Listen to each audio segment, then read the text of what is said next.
रोज़े फ़र्ज़ हैं। तो अल्हम्दुलिल्लाह अगला महीना रमज़ानुल मुबारक का है, तो हम सब मुसलमान उसमें रोज़े रखते हैं। और मैं आप लोगों को भी दावत दूंगा कि आप वो रमज़ानुल मुबारक की तैयारी करें और रोज़े रखें।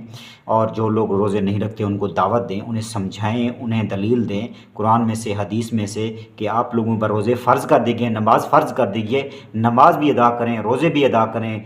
क्योंकि 11 महीने तो आप खाते पीते हैं।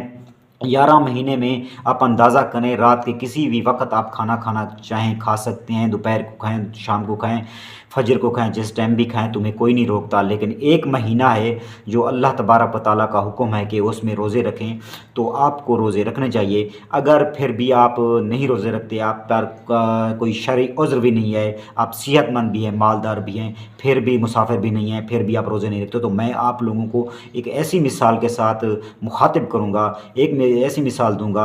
मेरे नज़दीक आप लोग उस कुत्ते की तरह हैं कि उसका मालिक उसे गोश्त भी खिलाता है, दूध भी पिलाता है, रोटियां भी खिलाता है, मक्खन भी खिलाता है। जैसे वो घर से बाहर निकलता है फिर भी जाकर गंदगी में मुंह लगाता है। तो फिर जो लोग रोज़ा नहीं रखते, मेरे नज़दीक वो उस कुत्ते की ही मिसाल हैं। क्योंकि 11 महीने खाते खाते अगर तुम्हारा पेट नहीं भरता, तो इस एक महीने में खाने से तुम्हारा पेट नहीं भरेगा। बराए मेहरबानी आप लोग रोज़े रखें और नमाज अदा करें।